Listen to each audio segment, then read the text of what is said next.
Hi, everybody. We'll get started in a second here.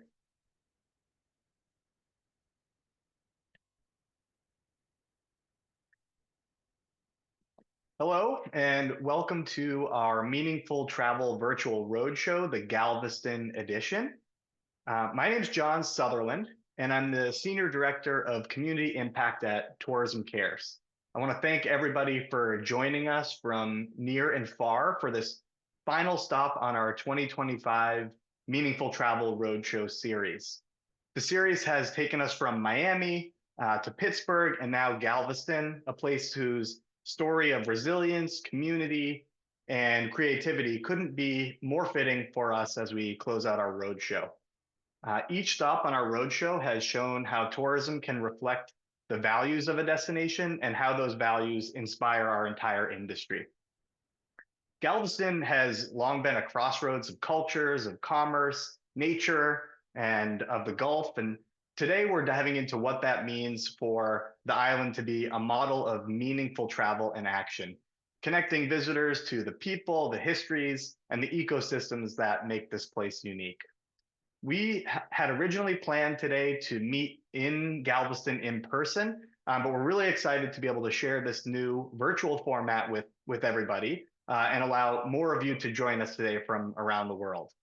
The webinar, just like all other webinars we do, it's for you, our audience. So we really encourage you, I can already see people doing it, to hop into the chat, introduce yourself, share where you're from, what your role is, what organization you're with.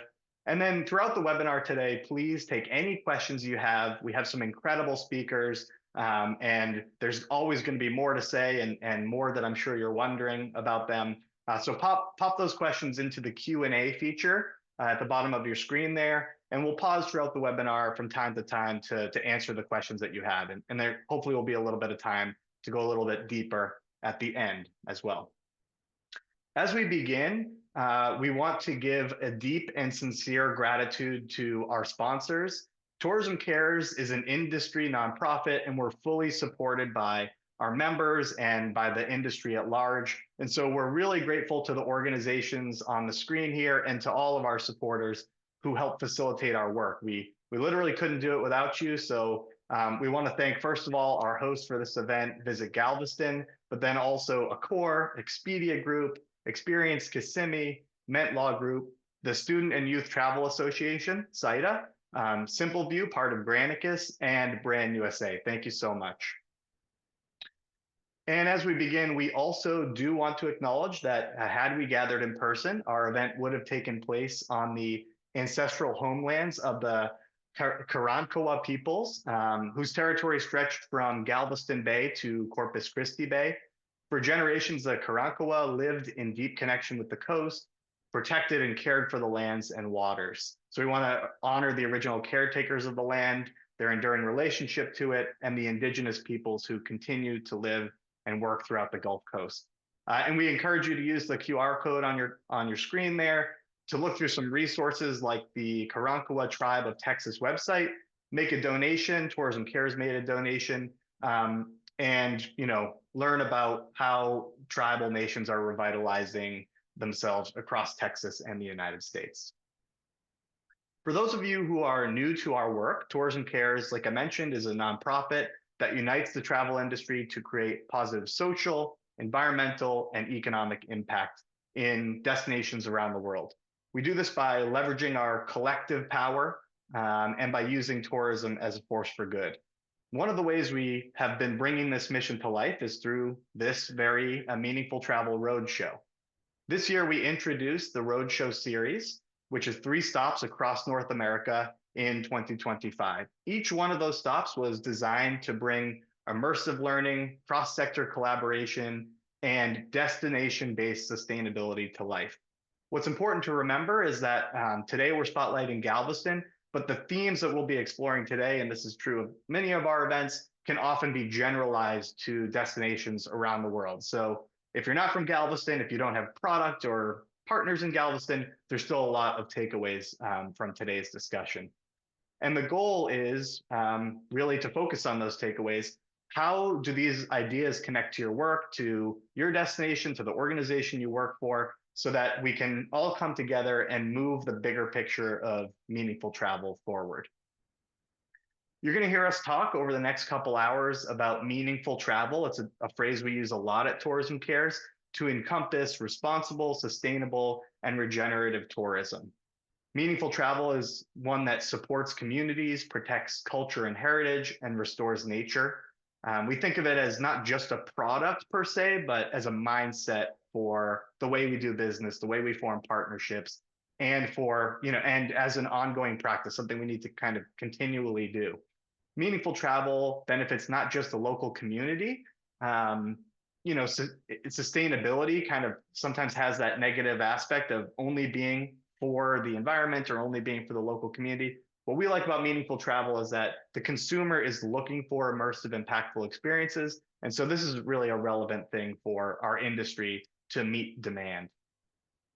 Beyond events like the Roadshow, we action meaningful travel principles in a few other ways. We have connections between buyers and suppliers that drive product development in a meaningful way. We've got grant programs and impact investments for community-led tourism initiatives. We do sustainable tourism education for all levels of the industry and all roles. And we have other events like our Meaningful Travel Summits. We have one coming up in April in Asheville, North Carolina, and our Meaningful Travel fam trips, all of which include networking, education, experiential learning. Today, you're going to hear from a lot of speakers who are well on their way on their sustainability journey. Wherever you are on your sustainability journey, whether you're just starting out, whether you're helping lead the way, we want to support you. We have resources available for you that include our Learning Hub with practical tools, case studies, frameworks, courses to keep you moving forward after today. We've got our Meaningful Travel Map, which I will talk about in more detail in a few minutes. And we've got community events and summits, which are opportunities to learn, share, and build partnerships. The goal of this event, the goal of all of our events is, like I said, to take the lessons that you're learning and put meaningful travel into action in your own work. As we head into the sessions, just some reflection points. As you're listening to our incredible speakers, we want to invite you to think about maybe these 3 topics, although I could have put a dozen different things on the screen here. How can tourism strengthen Galveston's heritage and coastline? Which local voices or stories in your work deserve to be heard? And what's one action that you can take after today to advance more meaningful impact? At the end of the webinar, we're going to put up a QR code to a form on our website that allows you to share a commitment with us, a next step that you'll take based on what you learned today in your own work. So now it's my pleasure to hand it over to our partner in putting this together, Shauna Reed from Visit Galveston. She's been tremendous in helping us connect to all these incredible folks you're going to be learning from over the next 2 hours. So I will hand it over to her for a welcome and an introduction. Wonderful. Thank you, John. I really appreciate it. Good morning, everyone, and welcome to the Tourism Cares Meaningful Travel Virtual Roadshow, the Galveston edition. I'm Shauna Reed, Director of Destination Services at Visit Galveston, and it's truly a pleasure to have you join us today from wherever you are to explore how travel can be a powerful source for good. Here on Galveston Island, we believe that every visitor's experience should not only be memorable, but also meaningful. Our community sits at the intersection of rich cultural heritage, remarkable natural resources, and a genuine spirit of hospitality that has shaped more than 200 years of island history. It's a story we're proud of and one we are committed to stewarding with care. As a coastal destination, stewardship isn't just an initiative for us, it's a responsibility. From the dunes and wetlands to migrating bird habitats and historic architecture, Galveston's sense of place depends on thoughtful, long-term protection. As the destination marketing arm of the Galveston Park Board of Trustees, Visit Galveston works closely with organizations such as the Artist Boat, the Galveston Island Nature Tourism Council, and the Gulf Center for Sea Turtle Research, whose work in monitoring, rehabilitating, and protecting vulnerable sea turtle populations is vital to the health of our coastline. Through these partnerships, we promote conservation programs, responsible visitation, and hands-on volunteer opportunities that allow visitors to actively participate in caring for our environment. Galveston's history is both profound and expansive, from immigration at the Port of Galveston to our African American heritage and the significance of Juneteenth to one of the largest collections of Victorian architecture in the United States. We collaborate with legacy institutions like the Bryan Museum, the Galveston Historical Foundation, and the NIA Cultural Center, and many others to elevate authentic stories and create experiences that connect visitors to the island's diverse past. At Visit Galveston, we believe that sustainability, stewardship, and heritage are not silos. They're a part of the same ecosystem of responsibility. Tourism Cares has been a guiding light in this space, and we're proud to join you, learn from you, and share your own journey toward making travel more impactful, inclusive, and community centered. We're excited for today's conversations, and we hope you'll feel inspired by the work happening here on Galveston Island and across the industry. Thank you for being here. Thank you for being part of this important moment, and please come visit us soon. We'd love to welcome you to the island and show you firsthand how meaningful travel comes to life in Galveston. Thank you. Thanks so much, Shauna, for your kind words. That was a wonderful introduction. And yeah, we encourage everybody to be there in person in Galveston at some point, so you can meet all these incredible people in person and see all this work that they're doing in person. I was just looking at a slideshow they shared with me yesterday about the incredible effort that they do to keep the beaches clean there. And that's a focus on the visitor experience, obviously, but also a focus on keeping everything clean, keeping the environment clean, protecting the sea turtles, and all that stuff.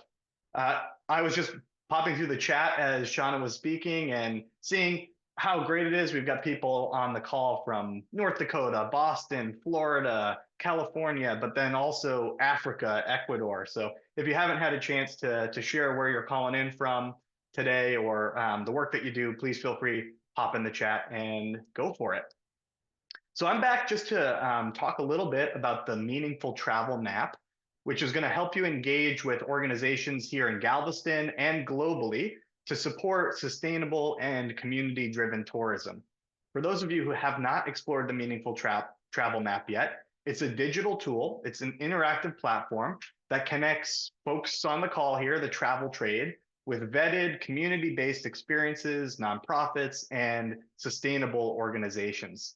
We're here to spotlight the map's incredible partners that are shaping more inclusive and sustainable travel, and to show you how you can be a part of that.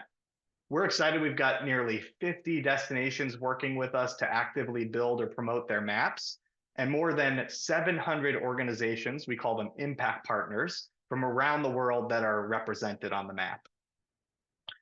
And we built this map because we are responding to what we see as a need in the industry to connect travelers to more sustainable, meaningful travel experiences, and to help destinations share the incredible suppliers that they have that are working to protect their local communities and environment. And there's a bunch of studies on this, booking.com, Expedia. There's a huge percentage of travelers who want their money to go back into local communities, who want authentic experiences that are reflective of local culture and want to leave a place better than they found it. And there's a huge generational shift in terms of wanting to experience life as a local, wanting to go somewhere and really focus on the experience that they're having. So we're working to move from sustainable, meaningful tourism being a niche to being a mainstream expectation. And actually, the market is doing that on its own. So we're just trying to create a tool to help you make that happen. So why should you use the map? To start, it helps bring local impact organizations like nonprofits and social enterprises into the tourism supply chain. That means that dollars stay in the community, and that dollars that a tourist might spend support real people doing important work. It also gives the travelers a richer, more authentic experience. They're going to remember that. They're going to go home, share it with their friends and family, and then their passion influences the types of travel that those folks are going to do. And that continues the cycle of growth. And of course, you're all travelers. You're all working in the travel industry, so you can have a huge impact in growing meaningful travel and making it mainstream.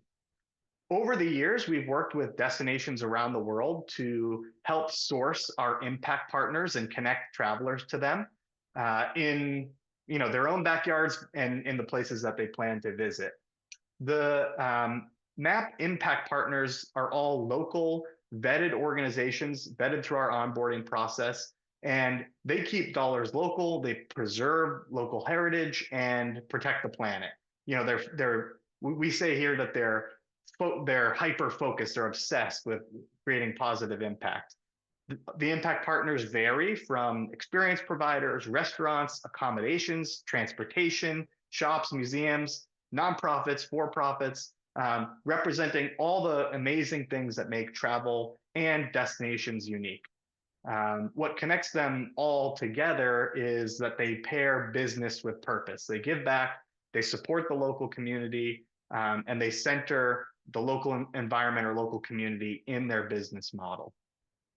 This next slide is a map of travel map of Galveston, showing some of the partners that we were able to work with there. And I'm sure that there's a few more organizations that are going to go through our onboarding process and get added to the map here. And I pictured here Juneteenth and Beyond guided tours, and I'll talk about them a little bit more in a few minutes. The Meaningful Travel Map isn't just kind of a list of businesses, not just a database. It's a platform that's really powered by the incredible people that are out there, some of whom are on this call today, people with vision, resilience, deep roots in their communities. So I want to take an opportunity just to introduce you to a few of these incredible impact partners around the globe who are bringing our Meaningful Travel Map to life. I'm going to start with one of our first impact partners from from the first destination to build a meaningful travel map, and that's Jordan. And the impact partner is Iraq Al Amir. It's in a small village outside Amman. There's a group of women who have built a cooperative that preserves a bunch of different traditional crafts: ceramics, paper making, textiles, cooking. Jordan Tourism Board supported them, supported a bunch of partnerships to build the Meaningful Travel Map for a Tourism Cares 2018 Global Summit. And as a result, these women are now welcoming more travelers into their workshops, sharing their skills, sharing their stories, their strength and resilience. The growing demand has increased their staff from 19 women to more than 100. And the income that they're making has expanded out and helped support more and more families to keep their cultural traditions alive. This next impact partner is a wonderful place that I had the opportunity to experience now a few times, and most recently in September. It's called Poomjai Gardens. It's in Bangkok, Thailand. We had a summit there in September, and we reached this peaceful paradise in kind of the middle of the city by electric longboat that was along the canals of the city. And we explored what used to be a lychee orchard, but because of climate change, they don't grow the lychees as well anymore. So they pivoted. And 4 generations in, they now have an incredible restaurant cafe that kind of preserves the natural space there where they tend to every flower, every tree, every plant. And it creates this very peaceful, traditional space where you can go have a delicious meal, but you can also support the local community and local environment, rejuvenate, reflect in silence in what is otherwise a bustling city. And then last but not least, we want to spotlight one of Galveston's most important storytellers. As promised, this is Juneteenth and Beyond Tours. We were supposed to have a guided experience with them today as part of our in-person gathering, so we wanted to give them a big shout out. Juneteenth and Beyond is the island's first and only guided tour dedicated entirely to African American history. Dr. Araminta Sorrell, the owner, is pictured here. They offer travelers a look into what Black life looks like in Galveston and across Texas before, during, and after emancipation.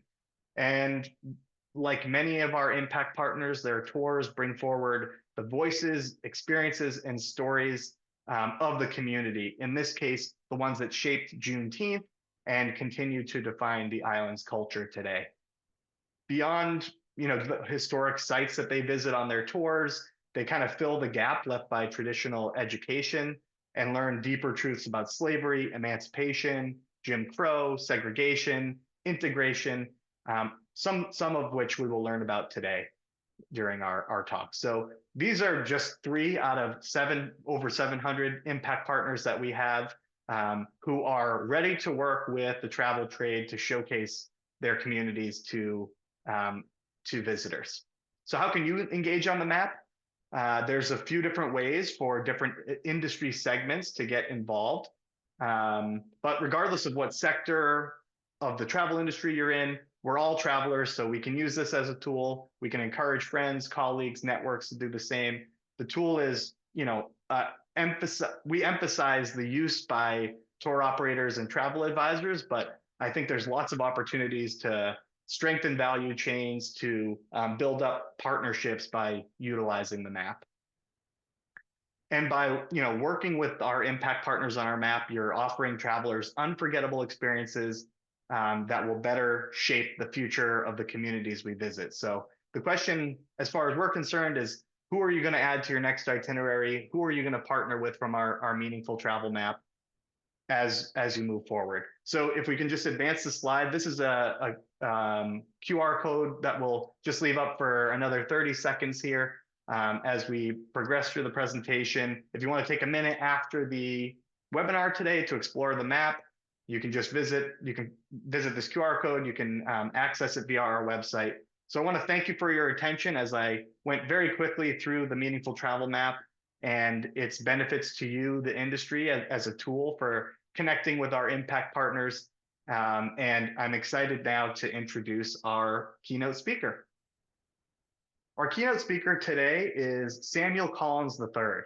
Samuel's got a deep commitment to community and a passion for preserving history that I have no doubt you'll be really interested to listen to for the next 20 minutes. He's a 7th generation Texan with roots tracing back to 1837 and has been instrumental in safeguarding local, state, and national heritage sites. And he was recognized as Galveston County's Citizen of the Year in 2015. He co-produced the documentary Juneteenth, the Galveston Story, and he's a Galveston certified tourism ambassador. He's affectionately known as Professor Juneteenth and teaches history often left out of the narrative of the traditional classroom. Before he speaks, we're going to get introduced to Samuel and the Nia Cultural Center, a speaker on a later panel, through this video.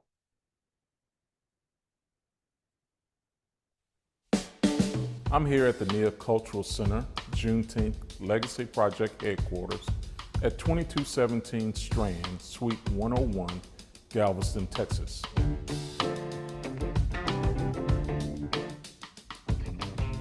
Maya Angelou has a quote, "History, despite its wrenching pain, cannot be unlived, but if faced with courage, need not be lived again." So in this 2200 block, where human beings used to be auctioned, we now have a space for artists to showcase their art, transforming this space and changing the energy from a place of exploitation to celebration.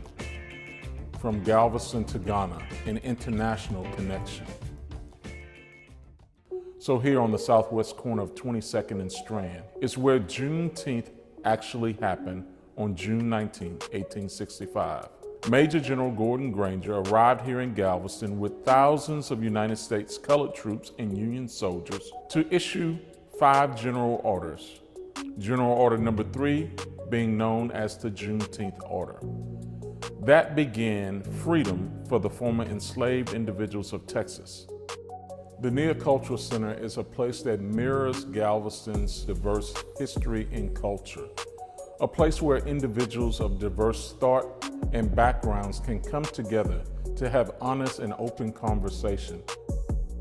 The word Nia in Swahili means purpose. The purpose of this place is to educate, empower, and enlighten.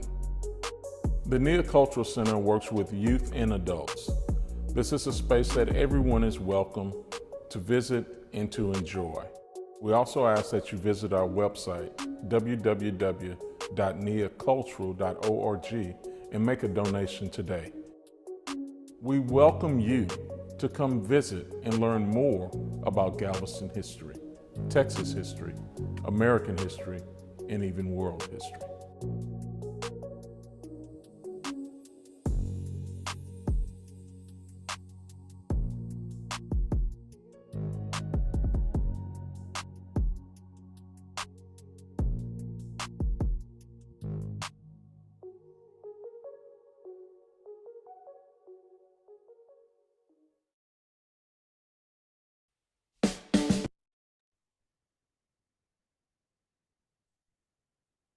Good morning, Tourism Cares. Thank you, Visit Galveston, for the great video we just watched. I also want to thank John and his team for the opportunity to deliver the keynote message today. Now, when I reviewed my email, I thought I had 45 minutes, and I'm just teasing you all. We got 20 minutes, so after the video, 15 to 17 minutes, we have to pack a lot into a very small amount of time. But my hope today is not to teach you everything about Juneteenth or Galveston, but hopefully to spark a curiosity that creates a desire in you to do more research. You may have read about a special place or city, and you may have watched reports and videos, documentaries about it, but it's like reading about swimming or watching a film on swimming. At some point, you have to get in the water. So hopefully something will be said or done to encourage you to visit Galveston Island so that you can come and immerse yourself in the experience of Galveston in Juneteenth. Not only Galveston in Texas, but any location that is special to you.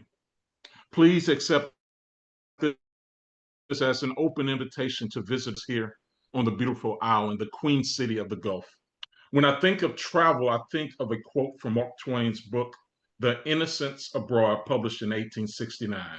Travel is fatal to prejudice, bigotry, and narrow-mindedness. And many of our people need it sorely on these accounts. Broad, wholesome, charitable views of men and things cannot be acquired by vegetating in one little corner of the earth all of one's lifetime.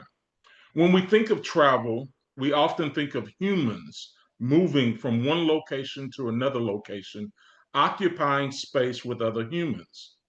I'm also involved with the Black Heritage Tree Project, a group tasked with documenting the stories of communities and witness trees, not only witnesses to horror, but silent witnesses to many events over time, which include joy and laughter. One of our team members, Ms. Priscilla Files, an arborist, shared with us that one live oak tree could support over 400 organisms.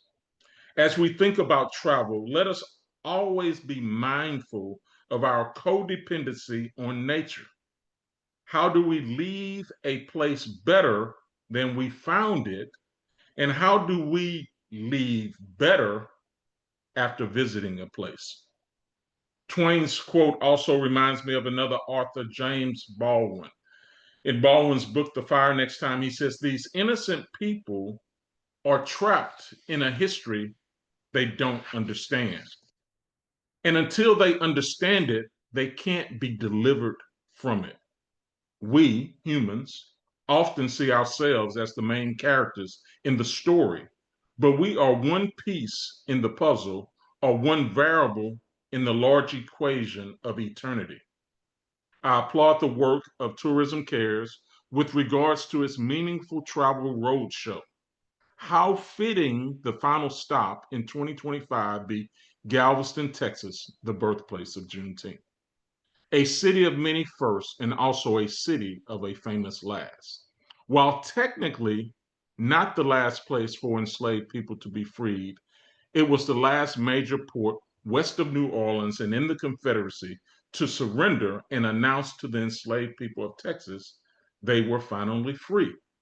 The official end of American slavery came with the ratification of the 13th Amendment on December 6, 1865.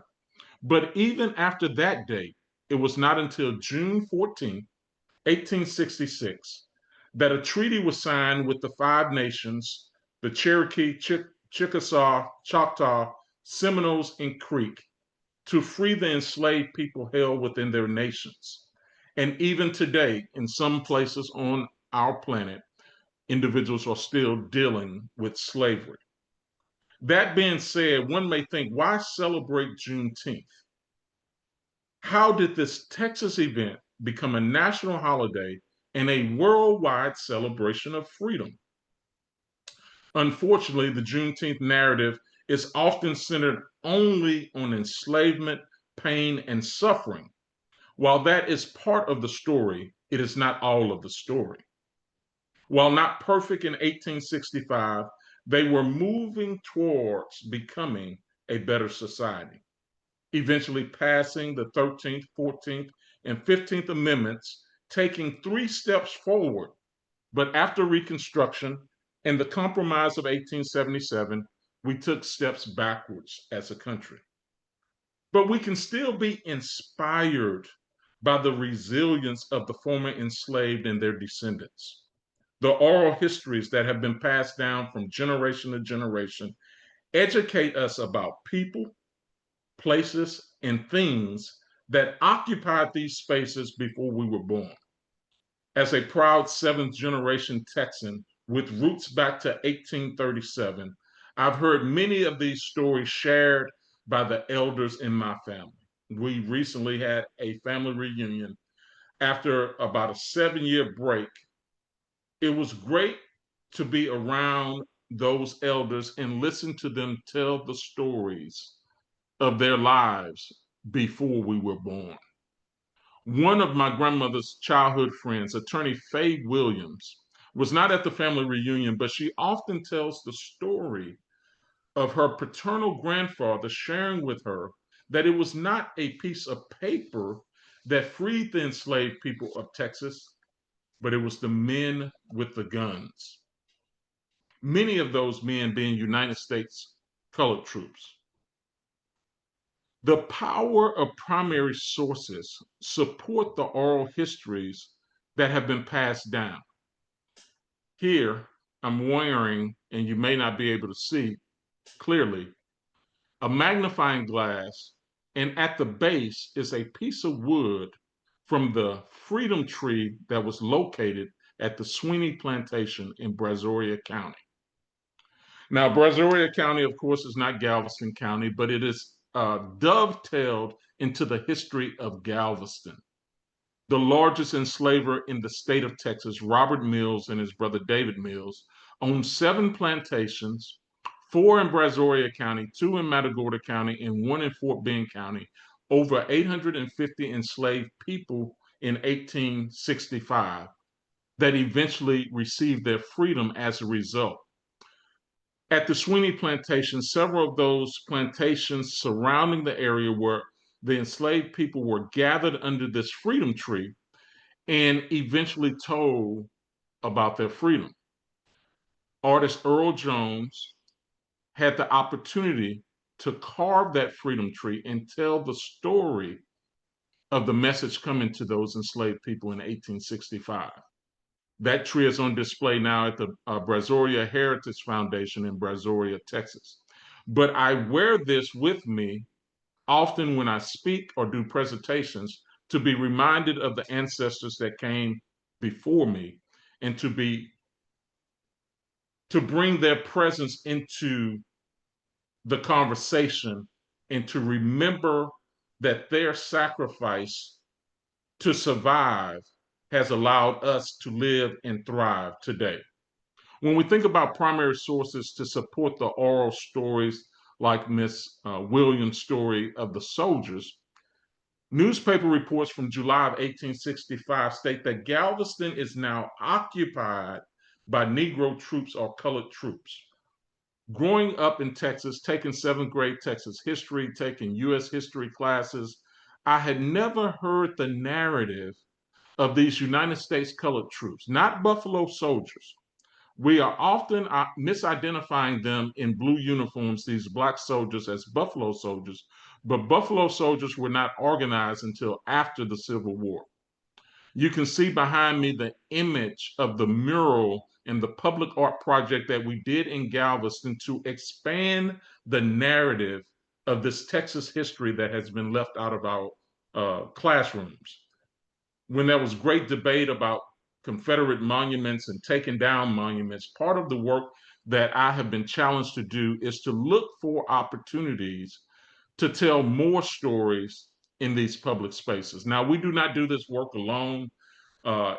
Ms. Sue Johnson, the executive director of the Neocultural Center, is the nonprofit organization that we partnered with. I was the former president of the Juneteenth Legacy Project and co-chair with Ms. Sheridan Lorenz. Ms. Sheridan Lorenz seed funded the project that you see behind me, the mural. Her family owned the building, Mitchell Historic Properties. So if not for the partnership with individuals like Ms. Lorenz and her family, giving us permission to put the mural on the side of the building, and the partnership with the nonprofit organization Neocultural Center, we could not have made this a reality. It was only an idea that needed the fuel and energy of everyone involved to make it a reality.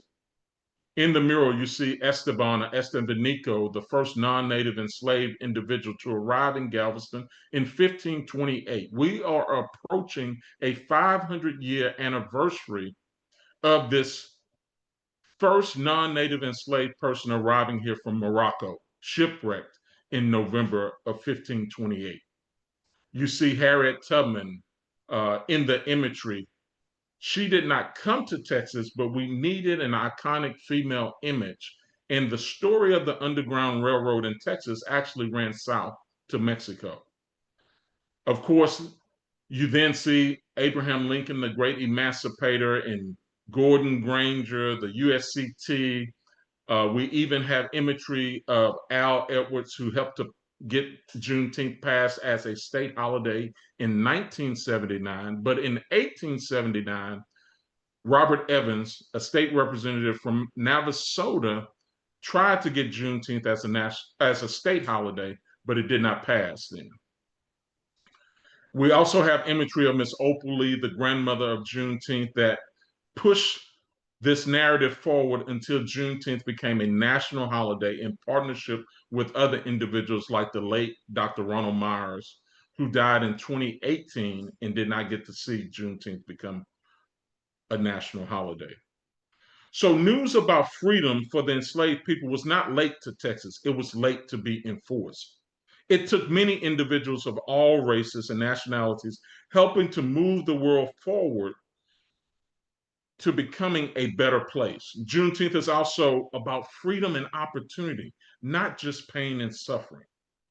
Like the live oak tree, this barrier island has been sustaining the lives of many living organisms. Immigrants have come from all over the world, traveling not for leisure, but for new opportunities. Before the island was called Galveston, the Karankawa Indians lived here. And thousands of years later, after we are gone, life will still exist in this space, which may be called something else by then. Juneteenth, the 200th anniversary of the Port of Galveston, the 125th anniversary of the 1900 storm, are just a few stories that we tell about this place currently called Galveston Island. Today, you will hear from an amazing lineup of speakers and panelists that will dive deeper into the story of Galveston. None of us do this work alone. It takes a team to tell the full story. We invite you on this virtual journey of Galveston Island in the Queen City of the Gulf and the birthplace of Juneteenth. And before I go, I would like to remind us of the 7 principles of Leave No Trace. Number 1, plan ahead and prepare. We hope you are planning ahead and preparing to come to Galveston. 2, travel and camp on durable surfaces. Remember to have the least amount of impact on the space when you visit those spaces, so that future generations will be able to also enjoy those spaces. Dispose of waste properly. Leave what you find. Minimize campfire impact and respect wildlife. Also be considerate of other visitors. These are the 7 principles. Again, when we think about Galveston, this special island, this special place, many of us born on the island are what we call BOI. That sometimes causes a division between the IBCs and the BOIs, Islander by choice. I want you all to know that you are all BOI, born on island or born off island. So we look forward to your visit to Galveston, Texas, the birthplace of Juneteenth. Juneteenth, the Texas event that became a national holiday and a worldwide celebration of freedom. If we have any time for a question or two, I'm available, but I look forward to the panelist discussion. Get ready to hear from some amazing individuals as we talk about this place, Galveston, Texas, the Queen City of the Gulf. Wow, Sam, that was quite the kickoff. Thank you so much. I loved the connection that you were drawing to the power of our travel industry and all the folks on the call. For me, that was an inspirational reflection on how the narratives that we have can help shape a path forward, a path towards action, and the importance of coming together and uniting for positive change. And you set a great tone for the rest of our day here. So thanks so much. Let's keep that momentum going. Sam offered us a great reminder. If you do have questions, pop them in the Q&A feature. And we're going to move into our first panel. We're starting with a conversation on coastal conservation and climate resilience. This is a topic that really defines Galveston's identity and its future. So you're going to hear from local practitioners who are out on the water, in the marshes, and in the community every day. Kicking us off is Eowyn Johnson from Galveston Island Nature Tourism Council, who has agreed to moderate the conversation. So Eowyn, over to you. Thanks so much. Well, thank you, John, and thank you to Tourism Cares for this opportunity to shine a spotlight on Galveston Island as we discuss why conservation matters for the travel industry. I'd also like to welcome everyone who is joining us for this conversation and say thank you for attending. Tourism is a major economic driver here on Galveston Island, so the way we care for our island directly shapes the experiences that we can offer and also the future that we're building. As John said, my name is Eowyn Johnson, and I'm the Executive Director of the Galveston Island Nature Tourism Council. I am new to my role, so I'm very excited to be a part of this discussion, but also to learn alongside all of you. Our panel today features leaders who are showing us what coastal resilience looks like in practice. They will help us understand what true stewardship looks like and how we can reframe some of the myths that still shape how people think about this work. From this conversation, we want you to walk away with the next steps that you can take to support conservation and strengthen stewardship through your own work in the industry. So now I'd like to turn it over to our panelists so they can introduce themselves. And Elizabeth, we'll start with you. Wonderful. Good morning, everyone. Thank you, Eowyn. My name is Elizabeth Walla, and I am the Environmental Programs Manager for the Galveston Park Board. As Shauna mentioned earlier, we are a unique organization. We have the city DMO under our belt, but we also have some operations under our belt, maintaining and managing all 32 miles of Galveston beachfront. So looking forward to the conversation today. Thank you, Elizabeth. Karla, if you could go next.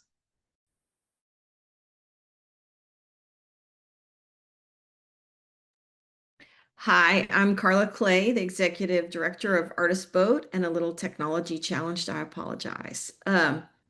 Our nonprofit is based in Galveston, but we serve the 5-county region surrounding Galveston Bay, which is the same size as the Netherlands. So we do a lot of environmental education programs. We have a large conservation project of land on West Galveston Island, and I look forward to the questions and your curiosity. Excellent. Thank you, Karla. And Teresa, if you could introduce yourself. Hi, everyone. Thank you so much for having me here today. I'm Teresa Morris. I work for the Gulf Center for Sea Turtle Research. We are a research institution under the Texas A&M University at Galveston campus, and We are the federally and state permitted leads on the Upper Texas coast for all sea turtle research, rescue, recovery, rehabilitation, nesting, education. If it involves sea turtles, we're generally involved. We really appreciate being here. We are in the process of building a new sea turtle hospital on the Galveston campus, as well as a public education and outreach center. So it's really important for us to be starting these conversations with the tourism industry. We really appreciate being involved today. Thanks. And I am, just on a side note, I graduated from A&M in Galveston, so I am super excited and very proud that my alma mater is doing all of that research with the sea turtles and also building that hospital. It's awesome. All right, Elizabeth, I know that you might need to drop off, so I'm going to actually start the questions with you. And I am curious if you can tell us why conservation matters for travel and tourism. And what's one way you wish the tourism industry would talk differently about conservation, maybe a shift in their message or the mindset? Yeah, that's a great question, Eowyn. And it's something we address, here every day at the park board, having our tourism marketing bureau under our belt and our want to keep the beaches as beautiful as possible. So I think it's really important to remember, first off, that without conservation, there would be no tourism. So the tourism industry is completely dependent on the land and the environment, which conservation protects. So it's not really a separate issue or separate topic. Conservation is the foundation of tourism. And I think it's really important that we address it as such. So it's a shift in messaging and mindset, because, it would be helpful to both tourism and conservation to support each other in powerful ways. And we can frame it and approach it as such. It doesn't really have to be one or the other, which I think it is often thought of. So when the tourism industry actively, integrates conservation into the everyday marketing aspect, it's very, you're talking about conservation, sustainability, and stewardship while marketing your destination, right? So you're attracting the type of visitor that those keywords also mean a lot to, which in turn lessens your impact. These are the people who are going to be respectful when they visit, and they're going to want to learn more about the conservation and sustainability and stewardship that we have going on here on our island. So we also say it helps the perspective of the local community as well, because as we all know, on a good day or a bad day, the tourism industry can be loved or maybe not so loved by our community. But when we are sharing this message that we really care about our beaches and we want you to care about our beaches and environment too, when you come to visit, I think that the community, the local community, seeing that, it really makes them think of the industry as in a different light. That they are going to come here to respect our beaches, not kind of use them. So I think that's a really important one. And but like I said, at the end of the day, without conservation, there is no tourism. And I think that's the biggest takeaway. They aren't separate, and conservation is the foundation of tourism. Thank you. Karla, do you have anything you'd like to add to that?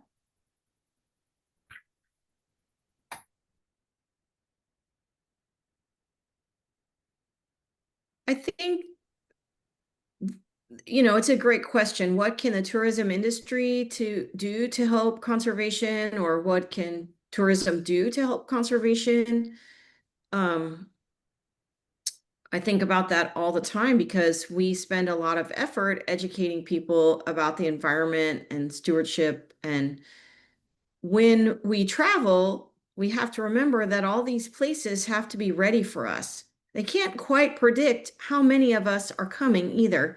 So they have to have food, they have to have water, they have to have electricity, they have to have convenience stores and gift shops. And so one thing I think about all the time is waste, because of all the cardboard boxes, the single-use plastic. And so, when we don't have a stream to recycle cardboard or single-use plastic, we're passing on the cost of those things to the public, the entire public, not just the visitors, but everyone's environment is degraded when we have waste.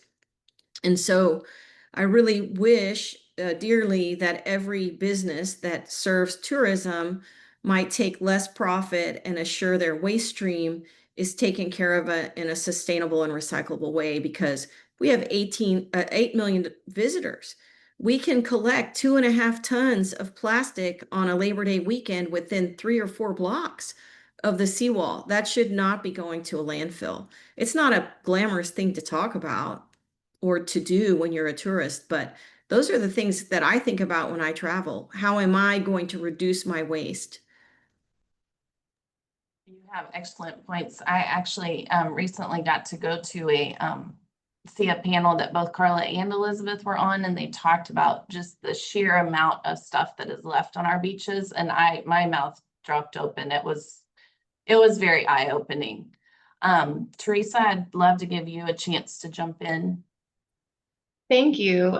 So we run a sea turtle nesting program. We have volunteers and staff that are out surveying the beaches from April through July. So we get the brunt of the tourist summer season. And we monitor beaches from the Texas-Louisiana border down to East Matagorda Bay. So almost half the state is in our range. And I think something that a lot of visitors and a lot of people, when they come and visit our beaches, they are assuming that it's going to be something similar to a city park, where there is someone there to clean up after you, and there are safety measurements in place, and it is, completely okay to let kids and dogs and everything else be there because there's a safety net. And I think that people forget that this is a wild, natural environment. And we see that because Galveston has done an amazing job with the city of Galveston and the park board at maintaining the beaches here on the island and providing lifeguards and providing flags and providing services to everyone. But when you step outside of this area, it's a wild natural environment. And we have, unfortunately, we have drownings every year, and we have safety issues, and we have so much trash, like Karla and Elizabeth both mentioned. And having visitors, having eyes on the beach, we see that first and foremost.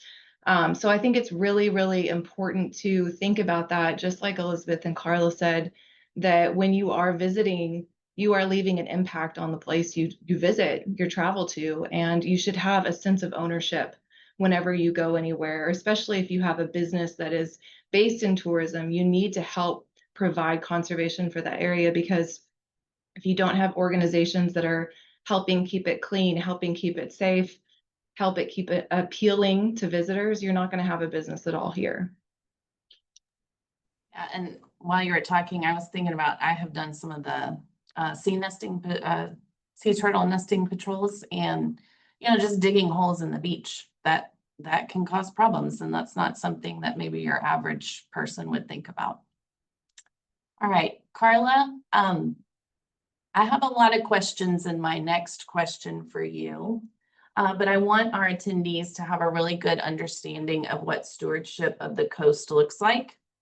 So I would like to know how you involve community, residents, volunteers, or visitors in being stewards rather than spectators.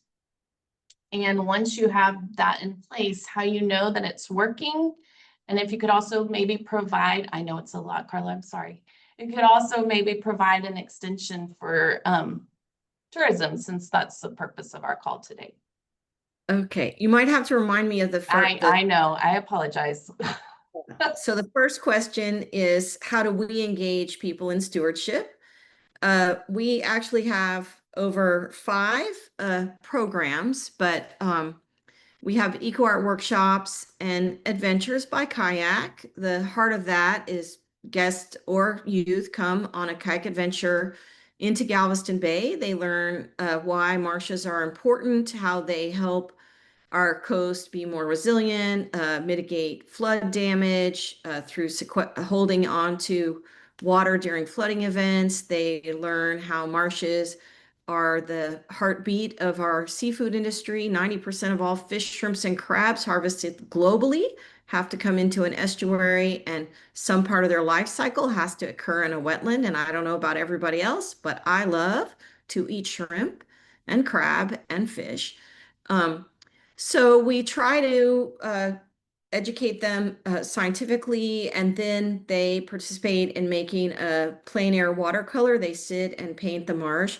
We hope that moment of reflection, of looking at the colors, of it being quiet might engage their heart, because you can't engage people in any stewardship if they don't feel connected to the resource.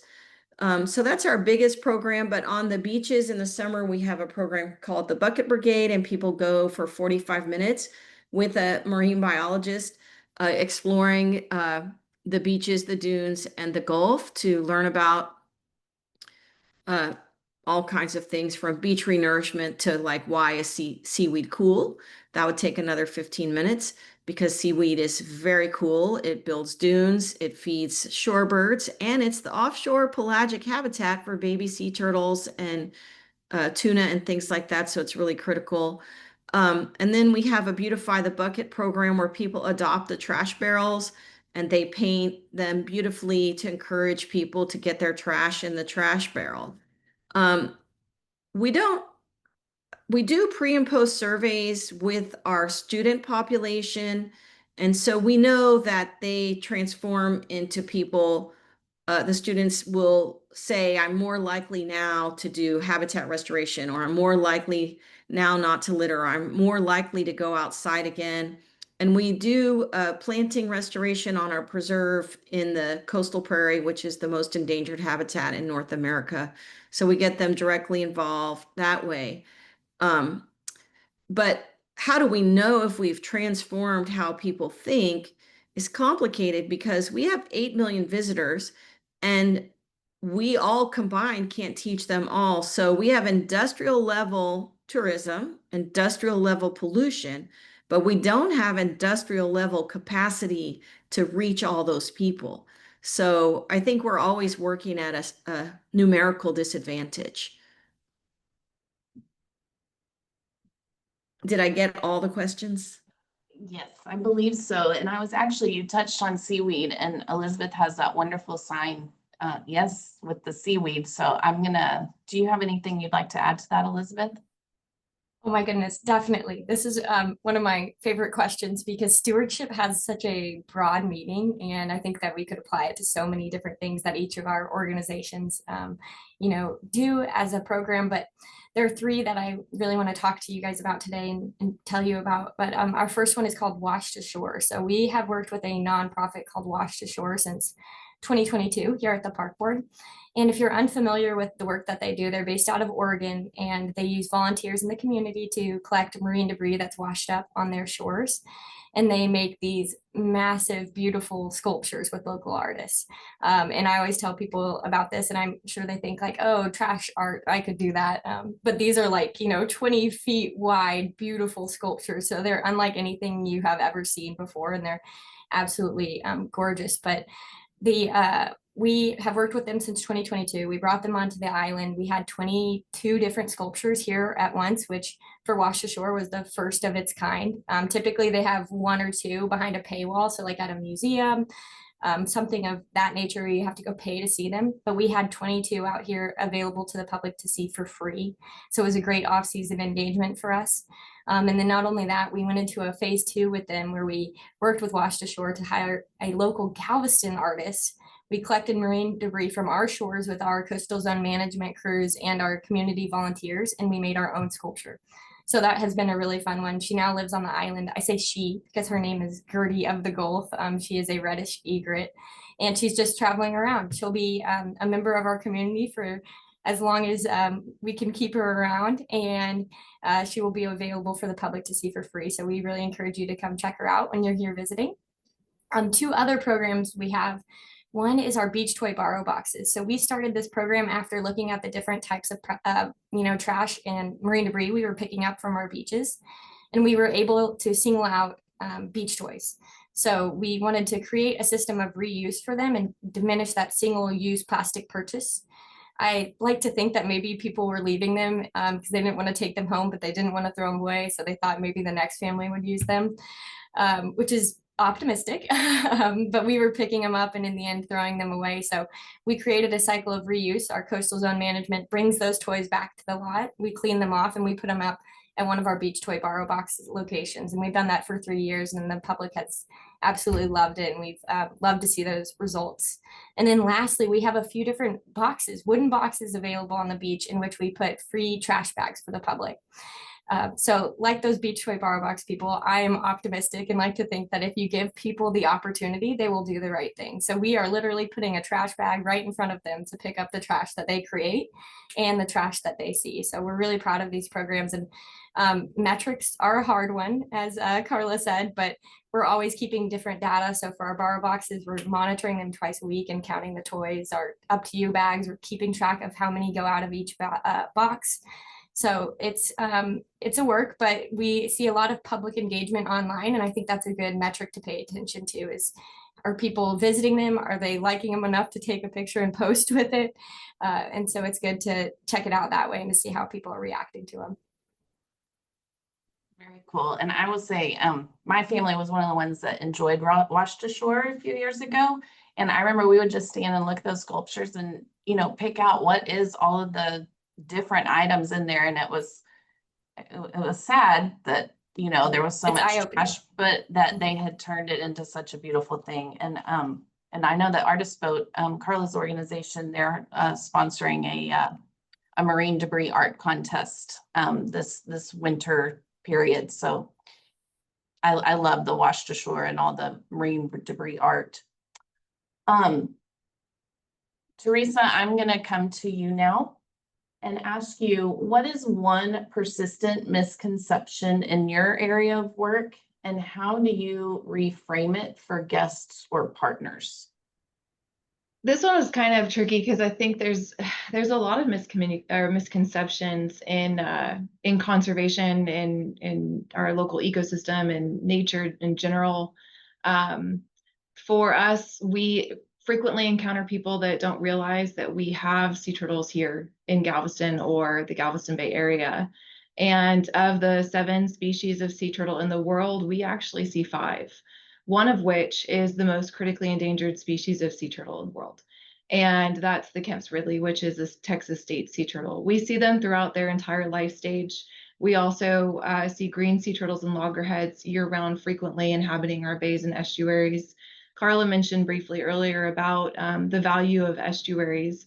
They're also called nursery habitats. This is where a lot of our game fish, flounder, speckled trout, drumfish, additionally shrimp and crab, all those larval life stages, they actually grow up in these estuaries. And what keeps the estuaries maintained are sea turtles.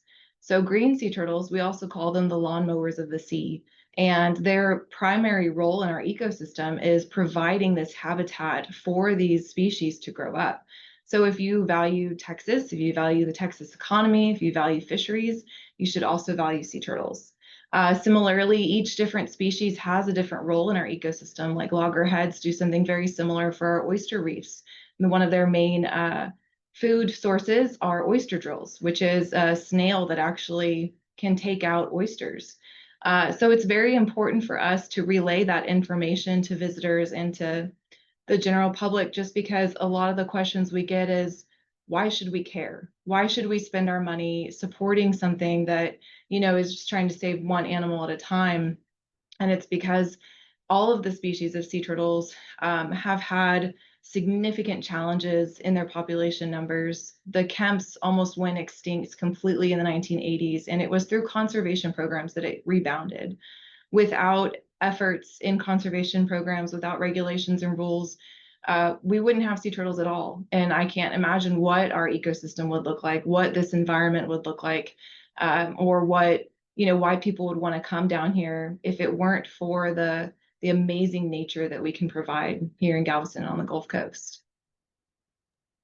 Yeah, I think sometimes people don't understand all the connectedness, and you know, you may not see a sea turtle, but you are seeing the result of sea turtles being present.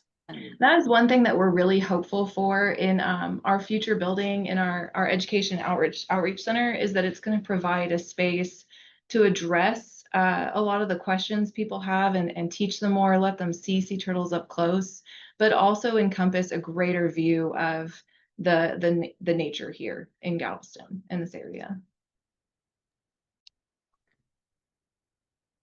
Karla, a myth or a misconception you want to address? Well, gosh, there really are so many. I think a lot of people think that Galveston Bay and the water in the Gulf off of Galveston is dirty, and we really work hard to explain that the Gulf is turbid. It does have a lot of dirt, suspended sediments in it, but that is nutrient-rich water that also is fueling our seafood industry. And so that myth that water that's clear is clean, uh, the clarity of the water won't tell you if there's an invisible chemical inside of it polluting it, right? So it's really important not to judge a book by its cover or water by its color, because that color is really more a part of the geological process that's bringing sediments to the shore, things like that. And in the bay, we do have a murky bay. Most people don't know that Galveston Bay used to be a hard bottomed, shallow, clear bay. So our entire 600 square miles of bay used to be covered with seagrass beds and oysters. And as we dredged, as we built ship channels, as we increased subsidence, these industrial processes made the bay deeper. The seagrasses died because they need to be near the light, and the oysters were over harvested. So a lot of when we see environmental degradation, we want to blame it on the environment, but we have to blame it on ourselves. And that stewardship that is hard to define is where people can really do things to restore the health of the environment if they understand the impacts. And some of the impacts are much bigger than trash. And so I really think it's important that in our field, which my field is not tourism, but we do serve tourists, it's environmental education, that we really work hard to talk about the way things are working and how they're working and why, and let the learner decide, oh, so it's, I'm involved in this impact, I'm involved in a benefit, right? Because if you're involved in the harm, you could also be involved in the good and the renewal. And so I think environmental education or activism also is also mislabeled, that it's all doomsday. But really, the other side of that story is the hope. How can we step in and have a different benefit to outdo the impact of all of us? I like that. I like that. I think John has a couple of questions from our attendees. Yeah, I'm just popping into the Q&A, and there's a couple questions there. We've got about 2 minutes, so maybe only time to answer one. So I'll ask both, and then let the three of you decide which question you want to answer. So there was one kind of reflecting, I think, on Elizabeth's comments earlier, how to address the concerns of local people in the community about the negative impact that tourism can sometimes have on the environment. She did reflect on that a little bit, but if anybody wants to jump in and add to that, go for it. And then the other question, and I'll try to maybe reword it a little bit, was about the circular economy and opportunities for new businesses and maybe even existing businesses to rely on partnerships to hop into the circular economy and kind of motivate better behavior for in particular folks who are coming in from the outside. So I think that second question kind of ties in with the final question that I had, which was maybe the most productive first steps that the industry can take to doing things responsibly. So maybe tying all of those things together. And I'm going to start with Karla because you don't have your mic muted. Well, I was thinking about the first question, which relates like the impact to the people who live in these communities. And they are tremendous. the impacts to community are tremendous. I grew up in the Florida Keys, which is the most visited county in the United States for nature-based tourism. There's 40,000 residents. There's 50,000 residents in Galveston. And so we have to understand, like, when we visit places and they're over visited and over loved, like Venice and Amsterdam have similar problems, that degrades the experience of the people who live here. It also degrades the visitors' experience. And so back to the circular economy, I'm always saying if we can have a better welcome mat out with better services, better signage, better requests of how to behave, maybe we would have, I'm not saying visitors are bad, but like a better visitor, right? We kind of set the tone how we're treated by how we welcome people into our communities also. But I don't think more tourism is more money. I think better tourism is more money. Deeper and richer experiences are better for visitors. Like we want to tell them, do 20 things when you come to Galveston, do 20 things when you come to Key West.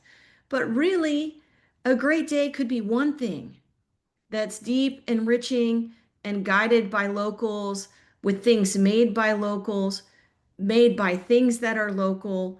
And I think we could get more for our input that happens in our community if we ask more from visitors and we ask more from our businesses.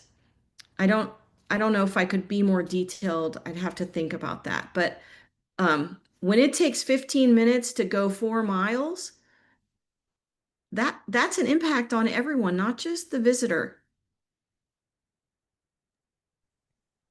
Teresa? I think that it really is going to come down to collaboration and that sense of ownership that I was kind of mentioning earlier. I think that if you want to bring people to a place, if you want to invest in a place, you need to also invest in making that place be what you want to present. And we really value tourists and we value tourism. We value any kind of outreach and awareness we can bring to folks, both in person, on social media. We're going to be heavily reliant on tourists in the future to continue funding our rescue efforts. And I think that it's really going to come down to collaboration and what people really care about, and trying to find ways to encourage people to care. But it's so much more than just nature here in Galveston. And what Sam said earlier was just, it's so profound. We have so much hidden here. Our history is so incredibly rich. I hope that everyone that wants to visit Galveston can also find a sense of ownership in it, because there's something to relate to for everyone, and there's a way that we can make everyone feel involved and included and part of the growth and part of a better world. Yeah, and you bring a good point. Everybody, whenever I say the word Galveston, everybody, oh, I love Galveston. Different reasons, but everybody loves Galveston. All right, John, I think we're ready to turn it back to you. You've said everything you need to say. No, I'm sure there's we could go on and on this panel for forever. This is such an important topic, and I'll just say personally, I've spoken to you all a few times now. I find the work that you're doing very inspiring in Galveston, and sad I couldn't be there to see it take place in person. But that just gives us a goal for the future to get there and to get our community there to have a positive impact. So thank you so much for the work you're all doing. Really appreciate it, and thanks for being here today. Thank you. We're going to move on from the realities of conservation on the island to shifting to the cultural landscape and how Galveston's history gets told, who tells it, and what authentic actually looks like when visitors show up expecting to hear their story. To guide that conversation, we're bringing in J.R. Shaw. He's a documentarian and the voice behind Galveston Unscripted. I think he's the first podcast host to moderate one of our panels. So we're finally with it here. His podcast digs into overlooked and unexpected stories and the things that are really shaping the island's identity and in the way that most visitors don't get a chance to see, connecting people to place, making sure narratives we share stay rooted in the community. That's really the topic for this panel. So I'm going to go ahead and hand it off to you, JR, to take us into the conversation. Thanks. Thank you so much, John. Welcome, everybody, and thank you so much for being here today. And huge thanks to Tourism Cares for setting all of this up. Really appreciate it. In a place like Galveston, our local stories, like Sam said, our local stories aren't just small town lore. Much of this island's history has carried national significance for nearly 2 centuries. And we're fortunate to live in a community filled with people who are passionate about preserving and sharing those stories, not only for locals, but for visitors. I'm really looking forward to this conversation with a few of the stewards of this history and culture today, all of whom live and work in this space. I hope that each of you can take away something from this panel that invokes some thought or action that assists you in your respective industry. So we're kind of going to go down the line here and do some introductions. I think we're going to start with Alex. Could you introduce yourself and what is the story that you steward?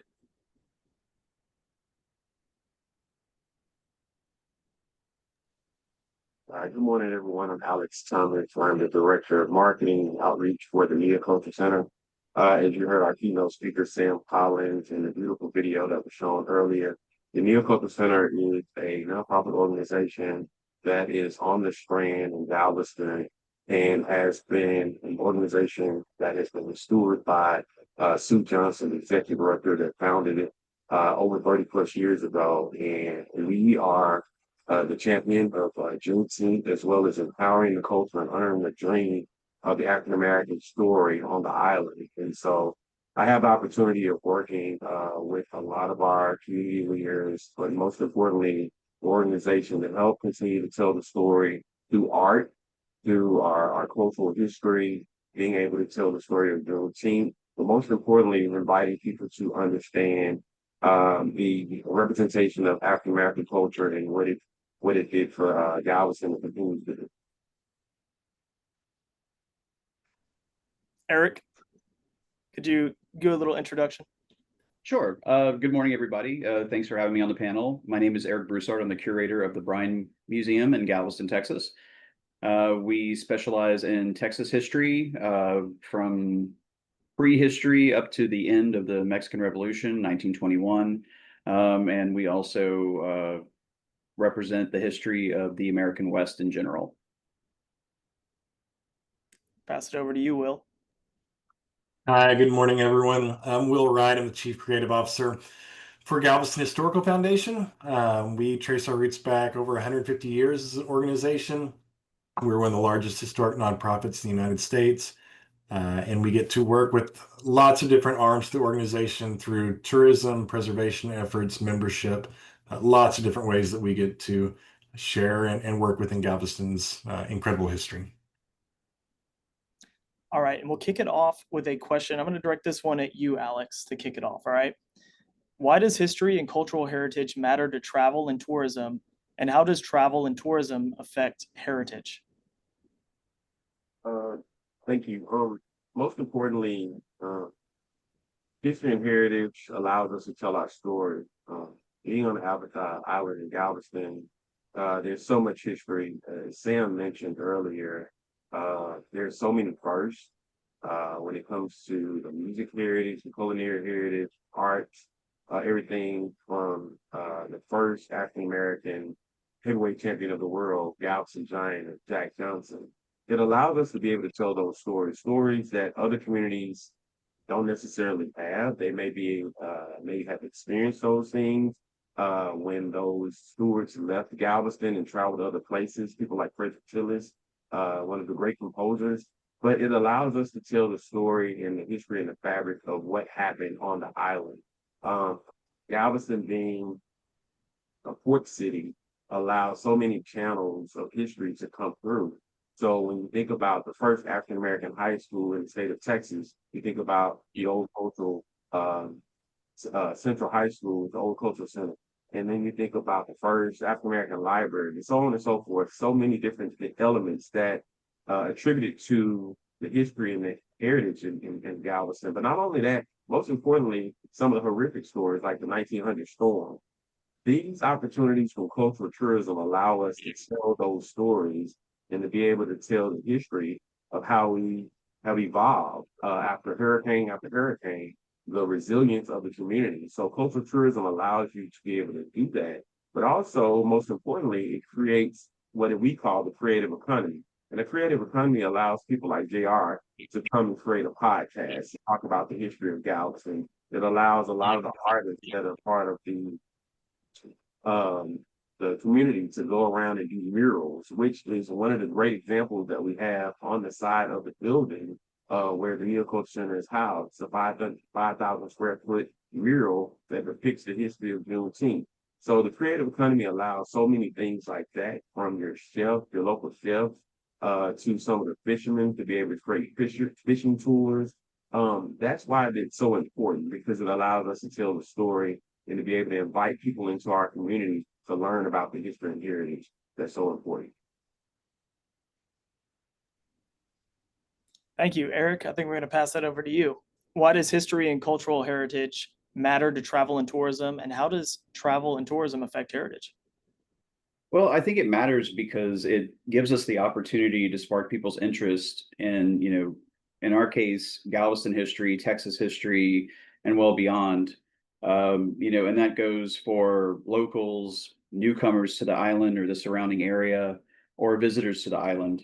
You know, whether you're a sixth generation Texan or you moved here last week, if you come in, you can take away some knowledge, piece of Texas history with you, and hopefully that might spark an interest of, wanting to learn more.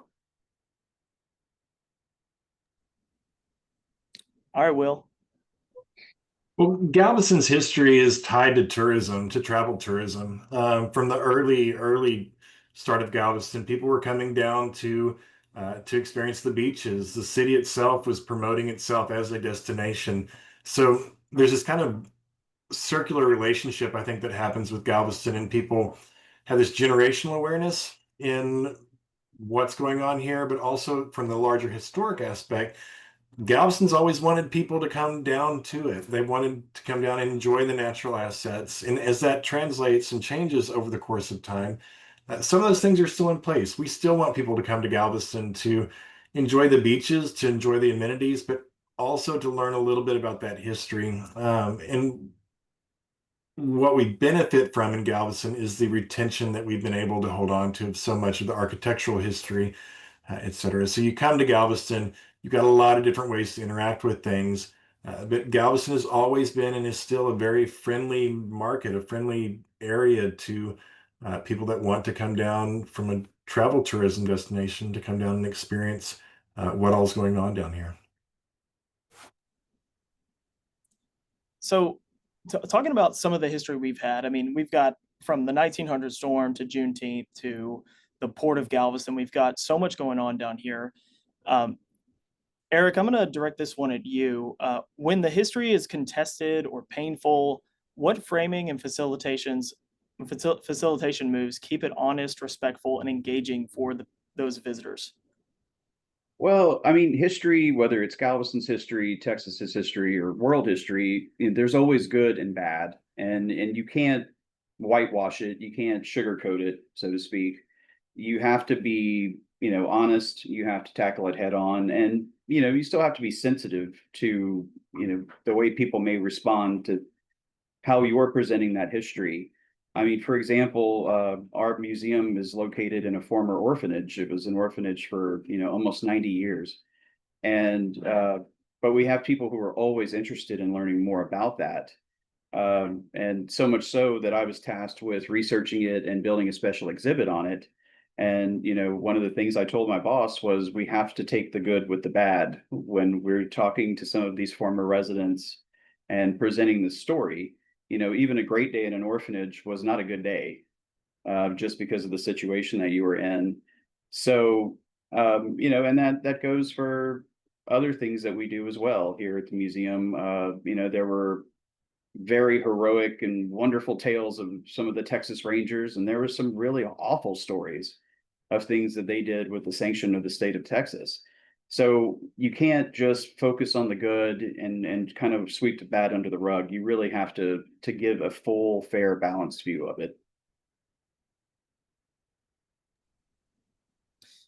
Will, is there anything you do when it comes to handling difficult history, hard history? Yeah, I think something that we try to remind ourselves of and what we work on or what we provide is that it's a common refrain that we use is we want to be authentic and we want to be accurate. And we want to provide that information out there in a way that people can access it. We want people to learn from it. But we want to make sure that what we're doing from a historical foundation perspective is that we're utilizing historians, we're utilizing researched, evidence-based information to put out there so people have accurate and authentic information when they're wanting to learn more about these experiences and the history of Galveston. Eric's totally right. There's good and bad that comes with everything. Galveston has such a wealth of that history that I think we all are very sensitive to making sure that we're being authentic and accurate in what we're doing. All right, Alex, what about you? I can echo both Eric and Will and the term accuracy. It's very important that we tell the true story and that we don't fabricate or try to whitewash it, as I mentioned. The story of Juneteenth is a painful story. It's one of our national holidays now. We get to celebrate it every year around the globe, and people come to Galveston to experience the birthplace of Juneteenth. But when I think about now, one of the fourth largest ports for cruise ships, people are going out taking these various wonderful cruises. This is also the same port where the enslaved were brought in and auctioned off, just a few feet away from where the Neoculture Center is housed. So being able to tell that story through our Freedom Walk tours and people like Dr. Araminta Sorrell that gives the Juneteenth and Beyond tours, you have to be authentic in telling that story. We have images in the Neoculture Center gallery that shows the old auction block. We also have information about how the enslaved were brought in and then auctioned off and taken to various places. But also when you visit some of the historic sacred places like Avenue L or Reedy Chapel, you hear the stories of how people were involved in the slave trade back in those days. And so being able to tell those stories, and not only just about Juneteenth, but just civil rights in general. Everything from people like Jesse McGuire Dent, who fought for women's life and education. You have to be able to tell those stories and be accurate about it. And so I think that's so important to the history of Galveston and why it's such a special place, because we do have those rich stories, but you have to be able to make sure that it's documented and told in the most accurate place.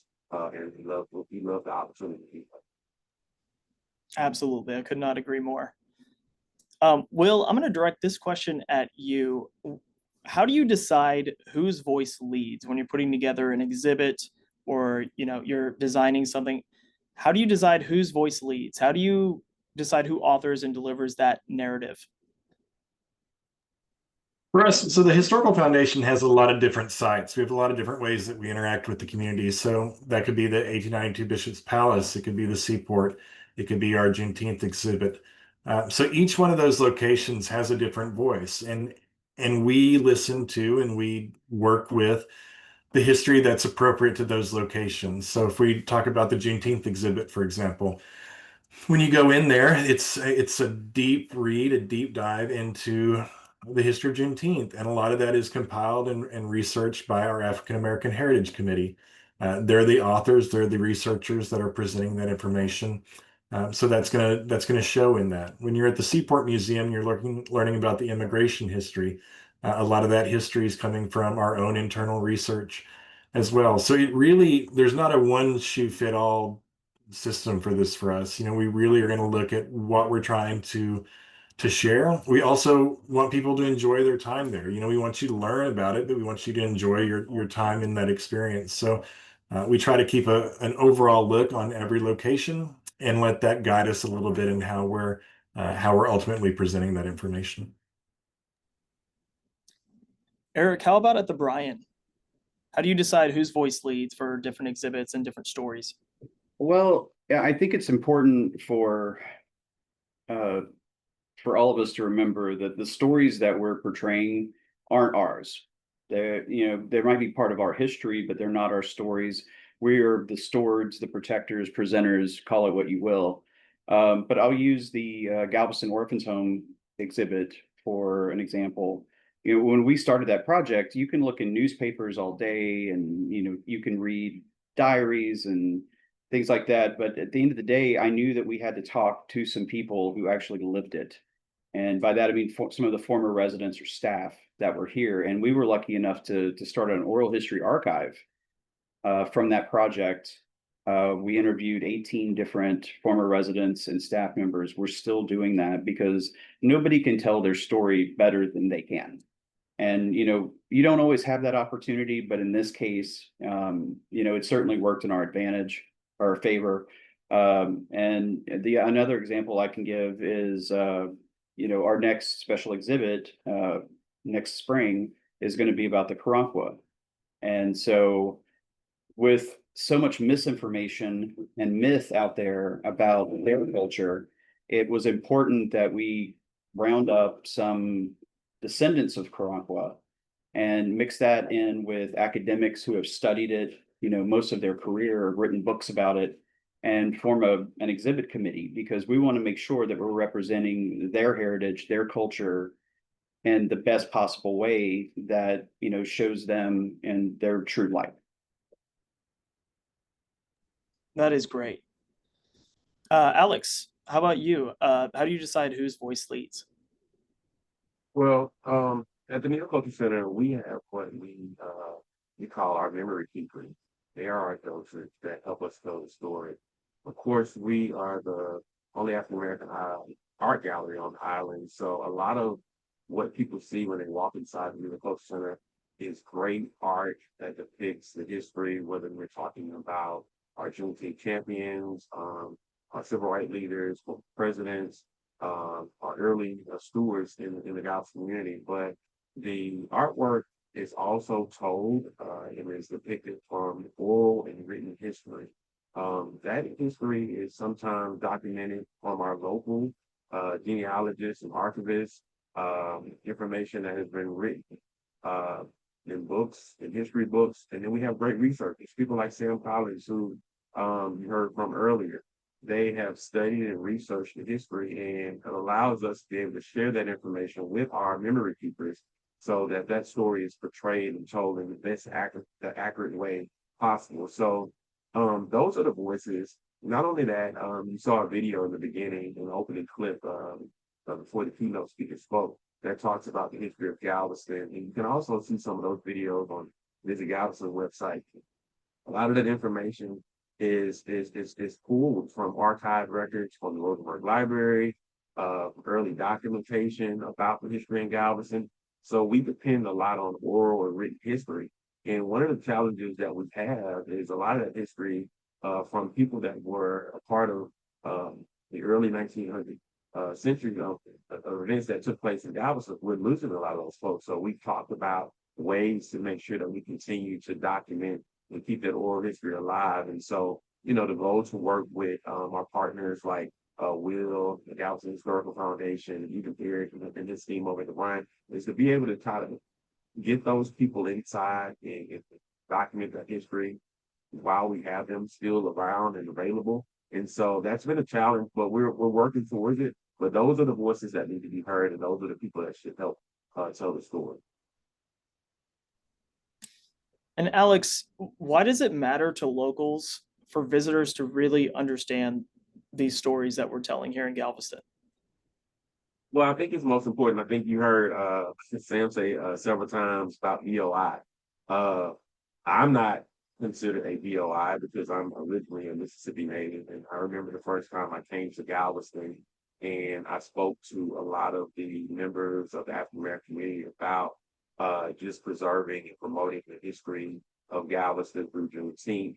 And my job and role at that time was with Visit Galveston. So what I saw was the passion of the people, being able to, they want their story told. They don't want their story to come across in a very tourism perspective.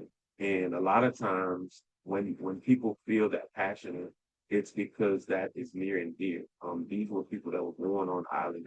They've gone through several storms, hurricanes, things like that. And so to be able to talk about the history, whether it's the architectural history, the history of education, the history of athletics, all of those things are very near and dear to them.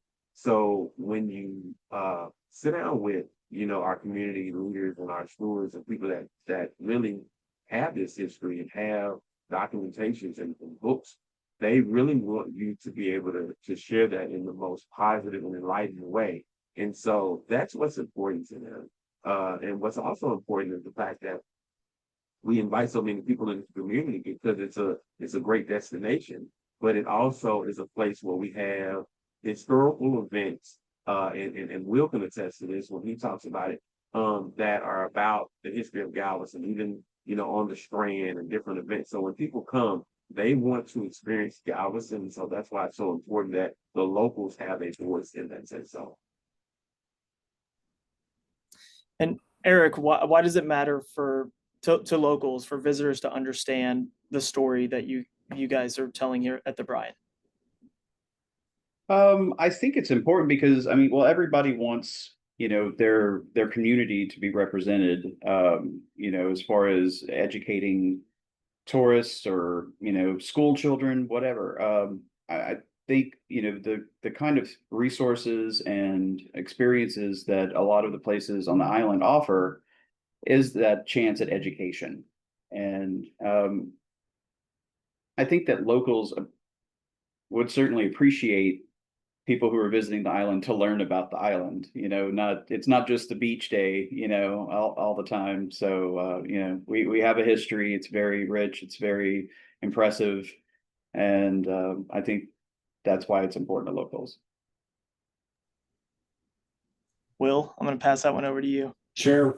From a travel tourism aspect, travelers and guests are going to connect with communities that are proud of their history or proud of what they're offering.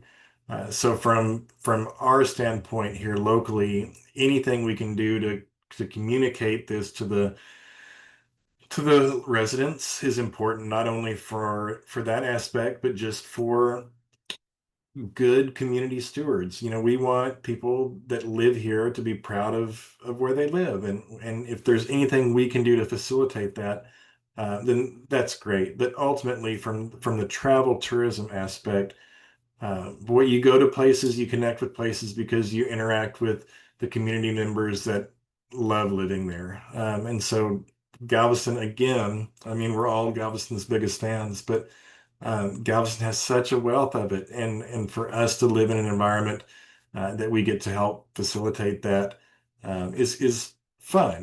Not only for the ultimate goal of increased tourism, but just seeing that community spirit and that community pride with it, of which Galveston has a tremendous amount of it. Absolutely. Is there anything else any of you would like to add before we wrap it up here in a couple minutes? Okay. Do we have? Oh, go ahead, Alex. One of the things that I didn't touch on, we can talk about the tourists, but also what's important for us as an organization, MIA, is our young folks. We talk about the history and the heritage, and I think one of the opportunities that we share is we have a program called Freedom School. And Freedom School derived from Freedom Summer, which was during the Civil Rights movement. But it is a program that's funded through the Children's Defense Fund. It allows us every summer to bring in these students and teach them about the history and heritage on the island. And I think that for us allows us to bridge the gap of our older ancestors that are on the island and be able to pass the torch on to these young folks. So I always tell people a lot of times, you know, we can't keep all of this history up in our encyclopedia here. We have to share it so somebody can continue to be able to tell the story years after we're gone. And so I think that's one of the most important assets that we have as an organization, is being able to do Freedom School and share all of that information with the young folks so that it can be able to carry on this history and heritage about the island.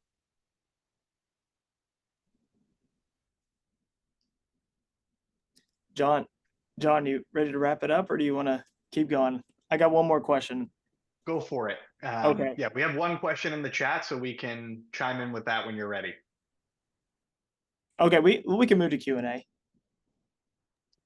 Okay, we'll ask this question, and then if there's time for your final question, we'll certainly do that. We had a question in the chat from actually one of our board members from Intrepid, just kind of reflecting on the cruise industry. I know that Galveston's a huge cruise port, bringing in lots of travelers. So curious to hear from the panelists whether your organizations are working with the cruise industry, if you've seen good examples or examples that leave room for improvement of engagement in elevating the stories that you steward. And I guess you can generalize that out to the broader industry as well, and maybe even reflect on what you would like to see.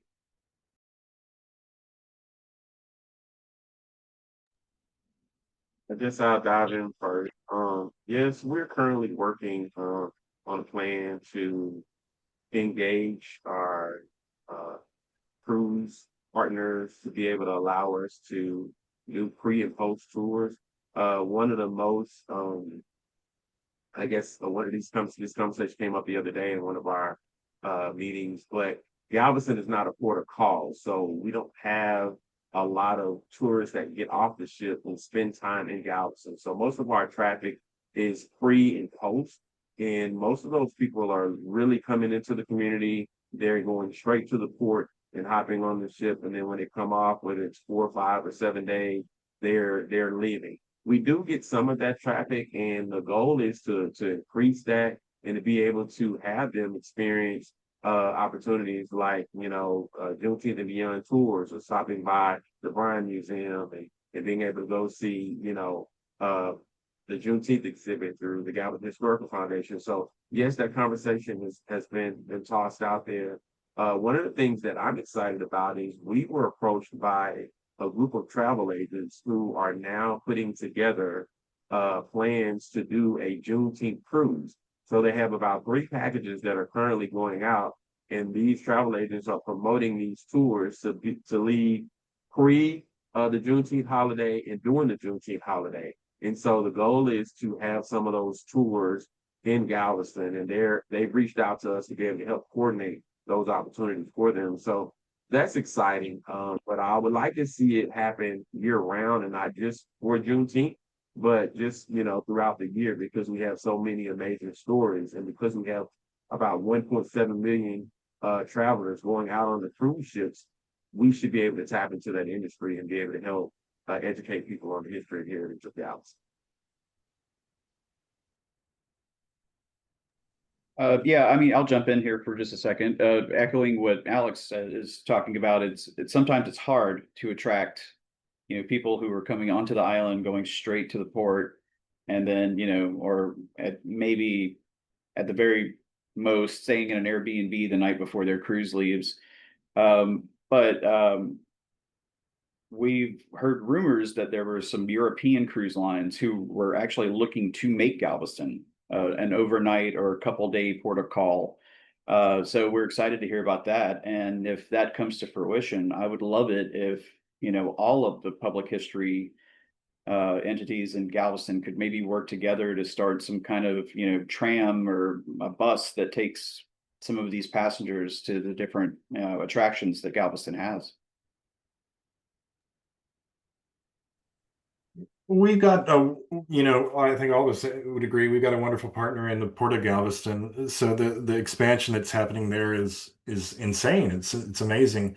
You know, overall, it's been tough to get any of that share of people that are coming down for cruise into our locations. I do feel like that's shifting a little bit. We over the last couple of years, we have gotten some outreach from some of the larger cruise operators asking about pre and post packaging, things like that. That hasn't developed fully, but that conversation is starting to happen in some ways that it hadn't before. So I'm encouraged by it. Um, what Alex said is so accurate. The cruise operators, they want their people on the boats and ready to go as fast as possible. So we see locally if there's bad weather or if it's a fog delay or something like that, those guests are coming off the ships, they're coming down onto the strand. That does result in quite a good uptick in business, but it's variable. So I hope that's shifting. I think it shifts over the long course, but to be determined, I guess, would be my optimistic read on it.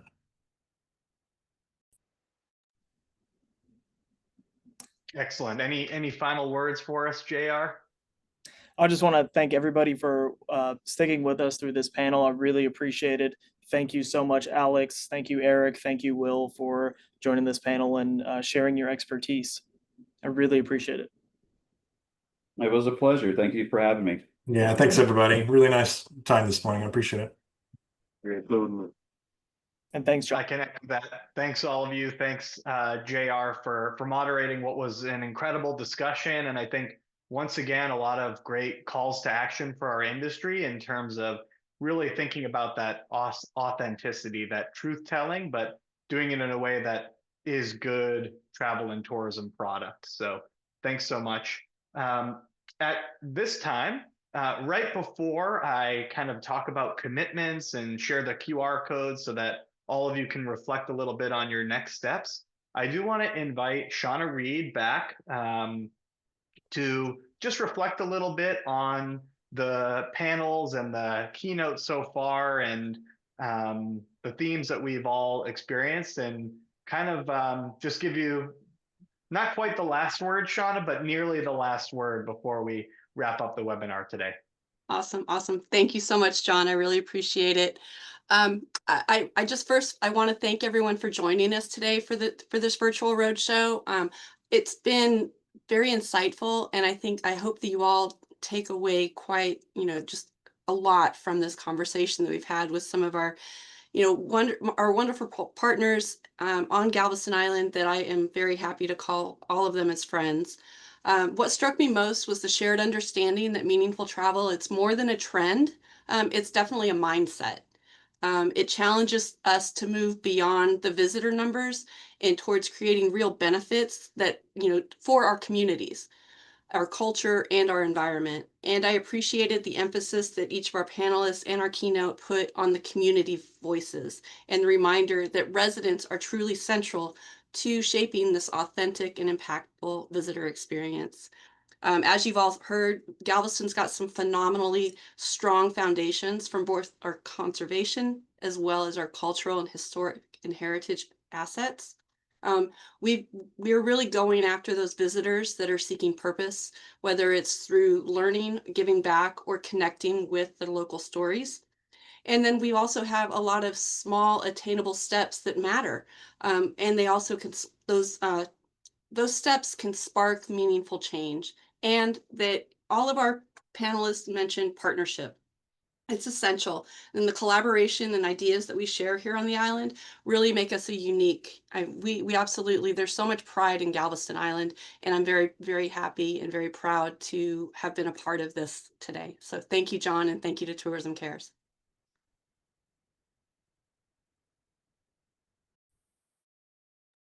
John, I think you're on mute. Thank you very much. Thank you, Shauna, and thanks Visit Galveston for your support, and the pride that you referenced, I think, comes through very clearly, came through today through all the speakers and all the work that these organizations are doing. So thanks so much for reflecting on that. Just before we wrap up, I know we've got a few minutes left. I just want to say that Tourism Cares exists. Our reason for being here is to unite our industry around meaningful travel. And I think what you've seen today is meaningful travel in action. All the organizations that were speakers, the work that Visit Galveston's doing. Whitney, would you mind sharing the QR code for the commitment page? We don't want you to just hop off this webinar and go about your day without kind of reflecting on the impact that you can create from your own role. The real impact comes when we take what we've learned in sessions like this, bring it into our own work, bring it into our own products, bring it into our own communities. So, and I think we've gotten a clear call from all the speakers today that work takes all of us working together, contributing from our own organization. So I invite you, as I referenced earlier, to scan this QR code or visit the website listed there on the slide.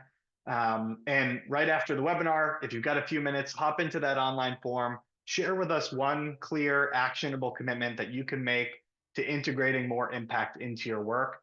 I loved what Sam said at the beginning. At some point, you can't just look at videos and hear other people tell you about how to swim. You've got to actually get in the water. So that's what we want you to do here with the commitment form is make a commitment to jumping in. So big thank you to all the speakers who joined us today, to Visit Galveston, to all of our sponsors. Loved that all the speakers were able to really share their perspectives and speak to everybody today. So thank you so much. Thank you all for joining the webinar. And one last shout out to our sponsors. We couldn't do this roadshow work without you, so we really appreciate it. Thanks so much, everybody. Have a great rest of your day.